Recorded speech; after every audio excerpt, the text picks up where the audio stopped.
Good morning student. Next हमारा lecture है rank and nullity पे। हमने फंडामेंटल थ्योरम करनी है, fundamental theorem of vector space homomorphism. तो फंडामेंटल थ्योरम की हमने डेफिनेशन देखो, स्टेटमेंट की क्या है। लेट टी जो है एक मैपिंग है टी से यू से वी तक, be a linear transmission, then U by curl of T isomorphic होगा किसके, टी ऑफ यू की। ठीक है, हमें क्या प्रूव करना है फंडामेंटल थ्योरम में कि u by curl of t जो है वो आइसोमॉर्फिक होगा t ऑफ u के। तो सबसे पहले हम मैपिंग डिफाइन करेंगे। जो मैपिंग हमारे पास दे रखी है कि मैपिंग हमारे पास कैसी है, t u से v तक है, एक लीनियर ट्रांसमिशन है। तो हम क्या करेंगे, कर्नल ऑफ t को क्या लेट करेंगे, w ले लेंगे। अपनी सहूलियत के अकॉर्डिंग हमने इसको सेट कर लिया। Let us define a mapping. अब हम मैपिंग डिफाइन करेंगे। मैपिंग डिफाइन करने के अकॉर्डिंग हमने क्या किया, एफ एक मैपिंग डिफाइन की जो u बाय w से कर्ल ऑफ t को क्या पुट कर दिया, w। ठीक है, तो u by w tends to क्या है हमारे पास, मैपिंग कहाँ तक जा रही है, t ऑफ u तक। ठीक है, और ये जो मैपिंग है जहाँ से हम डिफाइन करें, एक्चुअल में ये क्या है, क्वेश्चन स्पेस की फॉर्म में है। तो इसके जो एलिमेंट होंगे f of w plus u किसके इक्वल होंगे, t ऑफ u के इक्वल होंगे, और u किसके एलिमेंट होंगे, इस कैपिटल U की। तो ये मैपिंग हमने अपनी तरफ से डिफाइन की है जैसे हमारे पास क्वेश्चन फॉर्म में रिजल्ट आ रहा है। ठीक है, अब सबसे पहले क्योंकि हमने मैपिंग अपनी तरफ से लेट अस अज्यूम की है, तो हम पहले क्या करेंगे, जो मैपिंग आपने डिफाइन की है उसको हम क्या करेंगे, वेल डिफाइन प्रूव करेंगे। वेल डिफाइन प्रूव करने के लिए देखो हम क्या करेंगे, वेल डिफाइन प्रूव करने के लिए हम हमेशा क्या करते हैं कि एलिमेंट किस में से लेके चलेंगे, डोमेन में से लेके चलेंगे। तो दो एलिमेंट हमने क्या लिए, डोमेन के लिए। अब डोमेन हमारे पास क्या है, क्वेश्चन फॉर्म में डिफाइन कर रखी है, तो इसके एलिमेंट भी इसी फॉर्म के होंगे जो हमने थर्ड चैप्टर में डिस्कस किया था। हमारे पास क्या रिजल्ट आएगा यहाँ से, w plus u1 w plus u2 belongs to u by w। ठीक है, तो यहाँ से हमने क्या किया, दोनों एलिमेंट्स को इक्वल किया। एलिमेंट्स को इक्वल किया तो हमने u2 को इधर शिफ्ट किया, u2 को शिफ्ट किया तो ये हमारे पास w प्लस u टाइप का एलिमेंट बन गया। ठीक है, w plus u equals to क्या आ गया, w आ गया। और w प्लस u टाइप का एलिमेंट है, इसका मतलब ये जो u एलिमेंट है ये किसको बिलोंग कर गया, w को बिलोंग कर गया। और अगर ये एलिमेंट W को बिलोंग कर रहा है, इसका मतलब W किसके इक्वल टेक किया था हमने, कर्ल ऑफ टी के इक्वल लेट किया था। ठीक है, इसका मतलब ये जो एलिमेंट है वो कर्ल ऑफ टी को बिलोंग कर गया। ठीक है, और कर्ल ऑफ टी में हमने क्या डिफाइन किया था, कर्ल ऑफ टी में हमने डिफाइन किया था उन एलिमेंट्स को u जो belongs to u such that T of u किसके इक्वल होंगे, 0 के इक्वल होंगे। ठीक है, उन एलिमेंट्स का सेट लिया था। इसका मतलब T of u minus u1 minus u2 किसके इक्वल होगा, 0 के इक्वल होगा। यहाँ से हमारे पास क्या आ जाएंगे, T of u1 equals to क्या आ जाएगा, टी ऑफ u2 आ जाएगा। और T of u1 equals to T of u2 का मतलब क्या है कि यहाँ पे हम पुट करेंगे जो मैपिंग हमारे पास डिफाइन है, तो टी ऑफ u1 किसके इक्वल आ जाएगा, एफ डब्ल्यू प्लस u1। ठीक है, सिमिलरली यहाँ पे u को क्या पुट कर दो, u2 पुट कर दो, तो ये रिजल्ट आ जाएगा। इसका मतलब एलिमेंट्स हम इक्वल लेके चले थे और हमने मैपिंग को इस टाइप से वेल डिफाइन प्रूव कर दिया। ठीक है, फिर नेक्स्ट हम क्या करेंगे, मैपिंग को, अब जो मैपिंग हमने कंसीडर की है उसको हमने वेल डिफाइन तो प्रूव किया।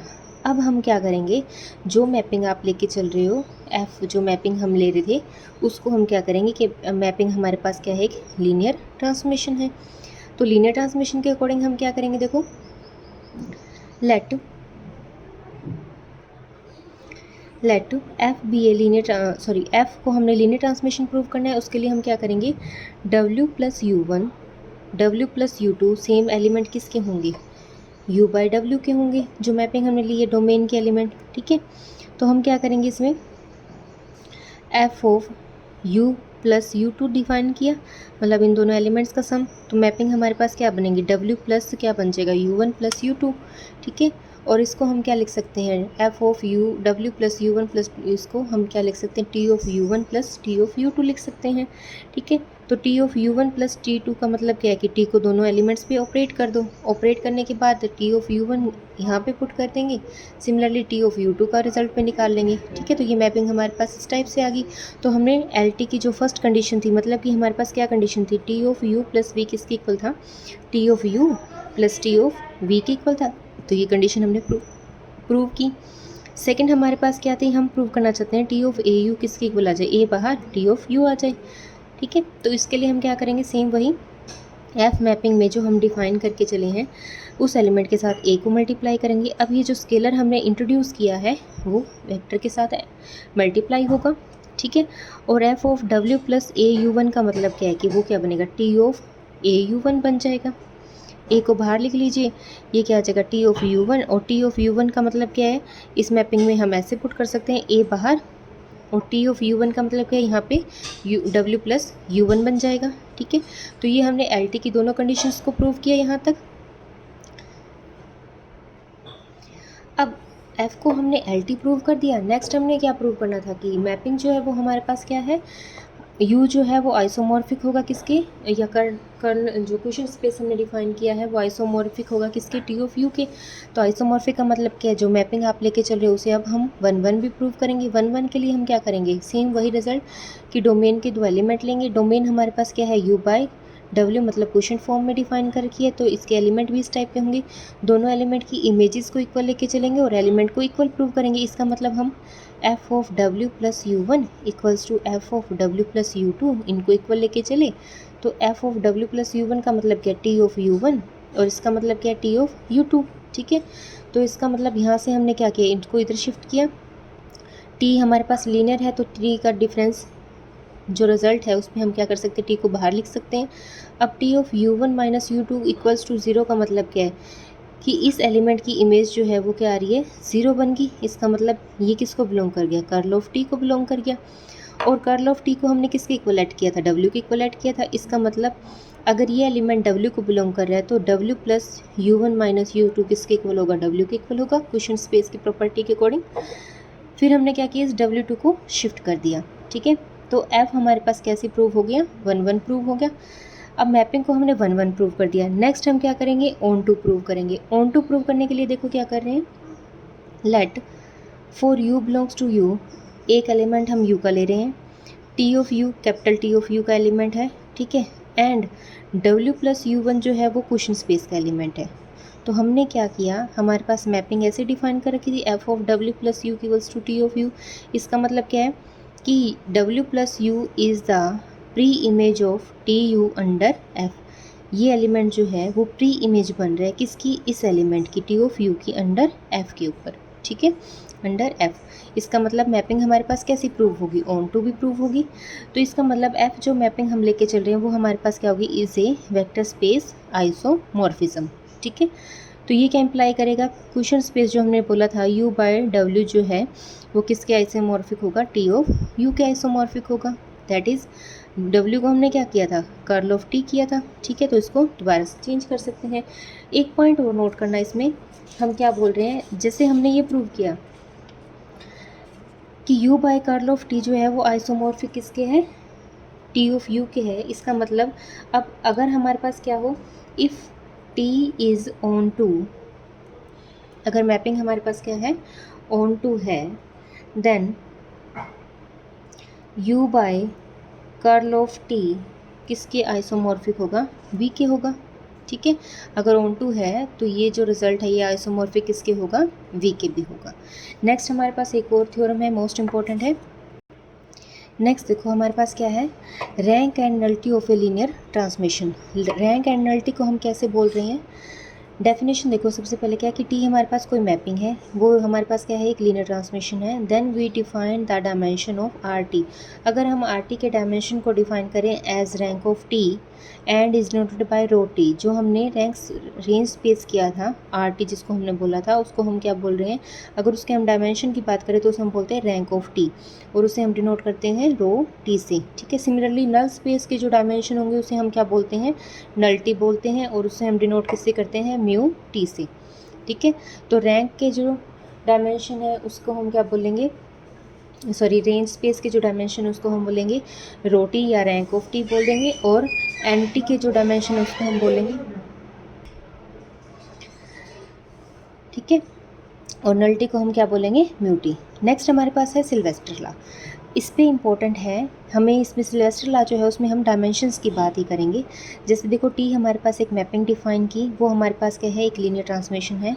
Then rank of T plus N T किसके इक्वल होगा, डायमेंशन ऑफ यू के इक्वल होगा। Rank of T plus null T जो किसके इक्वल होंगे, डायमेंशन ऑफ यू के इक्वल होंगे। या फिर हम रैंक ऑफ टी को रो से भी डिनोट करे थे और एन टी को हम म्यू टी से डिनोट करे थे, तो ये किसके इक्वल होगा, डायमेंशन ऑफ यू के इक्वल होगा। ठीक है, और हम ऐसे भी बोल सकते हैं कि dimension of R T, rank को हमने डायमेंशन ही बोला था, ठीक है। Dimension of R T plus dimension of null T किसके इक्वल होगा, डायमेंशन ऑफ यू के। तो हमने इन दोनों के डायमेंशंस को इक्वल प्रूव करना है। इसके लिए देखो सबसे पहले हम क्या करेंगे, प्रूफ में बिल्कुल ईजी सा प्रूफ है और इम्पॉर्टेंट है ये। हाँ जी, तो देखो लेट, सबसे पहले हम क्या करेंगे, बेसिस डिफाइन करेंगे। बेसिस किसकी डिफाइन करेंगे, एंटी की। ठीक है, तो बेसिस डिफाइन करेंगे तो हमारे पास किसके लिए बेसिस हम डिफाइन करें, एंटी के लिए। तो let u1 u2 up to um be a basis of N T, so that dimension of N T किसके इक्वल होगा, म्यू टी के इक्वल होगा, और वो किसके इक्वल होगा, एम के इक्वल होगा। ठीक है, क्योंकि एंटी के अंदर हमने बेसिस में एम एलिमेंट्स लिए हैं तो इसके डायमेंशन भी क्या होंगे, एम होंगे। फिर नेक्स्ट हम क्या कर रहे हैं, अगर ये बेसिस है तो ऑब्वियस सी बात है ये सेट लीनियरली इंडिपेंडेंट होगा, लीनियरली इंडिपेंडेंट होगा। ठीक है, एंड लीनियरली इंडिपेंडेंट एंटी के लिए है तो ये लीनियरली इंडिपेंडेंट यू के लिए भी होगा, क्योंकि एंटी जो है वो सब स्पेस होता है किसके लिए, यू के लिए। ये हमने थ्योरम भी की थी। ठीक है, इसका मतलब इसके बेसिस को हम एक्सटेंड कर सकते हैं, this basis to a basis S. हमने इस बेसिस को क्या किया, एक्सटेंड कर दिया, एक्सटेंड कर दिया और उस सेट का नाम क्या दे दिया, एस का नाम दे दिया। मतलब u1 u2 um तक तो होंगे ही होंगे, उसके बाद um+1 अप टू un तक ले लिए। और ये जो है एक्सटेंडेड फॉर्म जो है वो किसके लिए ले ली, इस u के लिए ले ली हमने। ठीक है, डोमेन के लिए। तो पहले हमने क्या किया, एंटी के बेसिस लिए। एंटी जो था हमें पता था सबस्पेस होता है यूएफ के लिए। ठीक है, अगर ये सबस्पेस है तो उसके बेसिस को हम एक्सटेंड कर रहे हैं इस फॉर्म के लिए। इसका मतलब डायमेंशन ऑफ एंटी किसके इक्वल था, म्यू टू के इक्वल था, और वो किसके इक्वल था, एम के इक्वल था, क्योंकि उसकी बेसिस में एम नंबर ऑफ एलिमेंट थे। सिमिलरली डायमेंशन ऑफ यू के अंदर बेसिस के अंदर कितने एलिमेंट, एन है, तो इसके डायमेंशन क्या आ जाएंगे, एन आ जाएंगे। अब हमने दो के बेसिस डिफाइन कर लिए, एक तो म्यू टी के और एक हमने डायमेंशन के। अब हम डिफाइन करेंगे रेंज स्पेस के। ठीक है, तो रेंज स्पेस के डायमेंशन कैसे डिफाइन करेंगे, देखो we shall first show that the set, नया सेट हमने डिफाइन किया एस डैश, उसमें एलिमेंट कैसे हैं, T of U M plus one, T of U M plus two up to T of U N तक element लिए। ठीक है, वो सेट जो हमने नया सेट डिफाइन किया है एस डैश, उसके अंदर जो एलिमेंट है वो टी की फॉर्म में है। वो एलिमेंट हम क्या ले रहे हैं, वो बेसिस ले रहे हैं किसके लिए, आर टी के लिए। अब देखो सिंस एस जो सेट था, जो सेट हमने डिफाइन किया था यू की बेसिस के लिए, वो बेसिस बन रहा था। So each vector of you, तो इस यू का डोमेन का हर एक एलिमेंट जो है वो उनकी कॉम्बिनेशन में लिखा जाएगा, लीनियर कॉम्बिनेशन में। तो यू को हमने क्या किया, इन एलिमेंट्स की लीनियर कॉम्बिनेशन में लिख दिया। ठीक है, एक एलिमेंट यहाँ से उठाया आर्बिट्रेरी, और इसी सेट की जो बेसिस की, इस सेट की जो बेसिस थी उसी के लीनियर कॉम्बिनेशन में लिख दिया। ठीक है, and hence each vector T U in R T. अब देखो टी ऑफ यू टाइप के जो एलिमेंट है वो किसके होंगे, आर टी के होंगे, रेंज स्पेस के होंगे। इज ए गिवन बाय, तो इसका मतलब उन एलिमेंट्स को हम ऐसे लिखेंगे। अब आर टी का हमने एक एलिमेंट लिया टी ऑफ यू, अब टी ऑफ यू को हम क्या करेंगे, आर टी की जो बेसिस सेट के जो एलिमेंट्स थे उसकी लीनियर कॉम्बिनेशन में लिखेंगे। इसका मतलब हमने क्या किया, सारे एलिमेंट्स को लिख दिया। अब देखो क्योंकि हमारे पास एस डैश जो नया सेट हमने डिफाइन किया था आर टी की बेसिस में, उसमें एलिमेंट जो थे वो यहाँ से स्टार्ट हो रहे थे। इसका मतलब बाकी वाले सारे एलिमेंट के कोफिशिएंट्स क्या हो जाएंगे, ज़ीरो हो जाएंगे। ठीक है, तो हमने क्या किया, A M plus one T U M plus one up to A N up to U N तक, आई वेरी कर रहा है आपका 1 से m तक। ठीक है, देयरफॉर टी यू जो हमने क्या किया, लीनियर कॉम्बिनेशन लिख दिया इन एलिमेंट्स की। ठीक है, अगर टी यू आर टी का एलिमेंट था तो उसको हम इन एलिमेंट्स की लीनियर कॉम्बिनेशन में लिख रहे हैं। इसका मतलब एस डैश जो है वो स्पैन कर गया। ठीक है, स्पैन करने के बाद हम क्या बोलेंगे, ये स्पैनिंग सेट प्रूव कर दिया बेसिस के लिए। दो कंडीशन प्रूव करेंगे। सेकंड कंडीशन हम क्या प्रूव करेंगे कि एस डैश जो सेट है वो क्या है, लीनियरली इंडिपेंडेंट। अब लीनियरली इंडिपेंडेंट है, इसका मतलब एस डैश के जितने भी एलिमेंट होंगे उनकी हम लीनियर कॉम्बिनेशन लिखेंगे। तो देखो लीनियर कॉम्बिनेशन हम कैसे लिखेंगे, A M plus one T of U M plus one, A M plus two T of U M plus two up to A N T of U N equals to क्या है, zero. तो यहाँ से हम T linear है तो T को हम ऐसे भी लिख सकते हैं, A M plus one U M plus one A M plus two U M plus two up to A N U N equals to zero vector. ठीक है, इसका मतलब अगर ये एलिमेंट ज़ीरो के इक्वल आ रहा है इसके एलिमेंट की इमेज, इसका मतलब A M plus one U M plus one plus A M plus two um+1 2 up to an un belongs to NT। ठीक है, ये NT को बिलोंग कर गया। इसका मतलब since u1 u2 up to um is a basis of NT, ये NT की बेसिस बन रहे हैं। ठीक है, अब ये NT की तो बेसिस बन गए क्योंकि m तक एलिमेंट आ गया उसमें। ठीक है, तो उसके बाद देखो हम क्या करेंगे, इन एलिमेंट्स को हम अगर बेसिस के फॉर्म में लिखना चाहिए, लीनियर कॉम्बिनेशन में लिखा जाए तो कैसे लिखेंगे, am+1 um+1। इन एलिमेंट्स को हम जो NT की बेसिस के एलिमेंट थे उनकी कॉम्बिनेशन में लिखेंगे। ठीक है, plus am2 um+2 up to an un equals to, और NT की बेसिस में एलिमेंट m तक हैं तो इसका मतलब हम ऐसे लिख सकते हैं b1 u1 plus b2 u2 up to bm um। इनको हम इस तरह इधर शिफ्ट कर सकते हैं। ठीक है, इस साइड शिफ्ट करेंगे तो हमारे पास क्या कंडीशन आ जाएगी, देखो minus b1 u1 minus b2 u2 up to minus bm um plus am+1 um+1। ठीक है, अप टू कहाँ तक जाएगा ये an un तक। ठीक है, इक्वल्स टू क्या आ जाएगा हमारे पास, 0 वेक्टर। तो नेक्स्ट हमारे पास क्या बनेगा, सिंस अब हमने सारे वेक्टर्स को लिख दिया। ठीक है, since u1 u2 up to um, ये एलिमेंट्स भी आ जाएंगे, और um+1 अप टू un तक ये सारे एलिमेंट भी आ जाएंगे। ये हमारे पास क्या हो गया, इज लीनियरली इंडिपेंडेंट हो जाएगा। ठीक है, इसका मतलब अगर ये लीनियरली इंडिपेंडेंट है तो -b1 जो कोफिशिएंट्स थे -b2 कोफिशिएंट अप टू कहाँ तक, -bm, और बाकी सारे am+1। ठीक है, और कहाँ तक सारे कोफिशिएंट, मतलब सारे के सारे an तक, ये सारे के सारे क्या होंगे, 0 होंगे इन पर्टिकुलर। इसका मतलब अगर ये 0 है, ठीक है, इन पर्टिकुलर, तो हमारे पास क्या रिजल्ट आ जाएगा, am+1 am+2 up to an तक ये भी 0 आ जाएगा। और ये एलिमेंट किसके थे, जो S डैश में हमने लिए थे उसके कोफिशिएंट्स थे। इसका मतलब S dash is linearly independent and spans RT, और रेंज स्पेस को स्पैन भी कर रहा है। ठीक है, इसका मतलब सो S dash is a basis of RT। अगर ये RT की बेसिस बन रही है, क्योंकि दोनों कंडीशन प्रूव कर रही है, स्पैन भी कर गया और हमने इसे लीनियर कॉम्बिनेशन में लिख दिया। ठीक है, इसका मतलब जो डायमेंशन होंगे RT के, जो नंबर ऑफ बेसिस के एलिमेंट होंगे वो होंगे। इसका मतलब उसके में एलिमेंट कितने होंगे, n-m होंगे। ठीक है, ये कंडीशन बनेगी। इसका मतलब R of T, rank of T, rho of T को हम क्या बोलेंगे, n-m बोलेंगे। ठीक है, और यहाँ से हमारे पास क्या आ जाएगा, रैंक ऑफ T प्लस अगर हम म्यू T कर दें तो वो किसके इक्वल आ जाएगा, NT के इक्वल आ जाएगा। क्यों, क्योंकि हमने एन म्यू टी को हमने डिफाइन ही कर लिया था, वो m के इक्वल है उसके डायमेंशन। ठीक है, तो इसका मतलब ये प्रूव हो गया। इसको हम क्या बोल सकते हैं, dimension of range space plus dimension of null space किसके इक्वल आ जाएगा, डायमेंशन ऑफ U के। तो ये हमारे पास क्या होगी, सिल्वेस्टर लॉ प्रूव हो गया। तो ये मोस्ट इंपॉर्टेंट थ्योरम है, इसको ध्यान से करना, कोई भी प्रॉब्लम आए वो हम डिस्कस करेंगे। Thank you.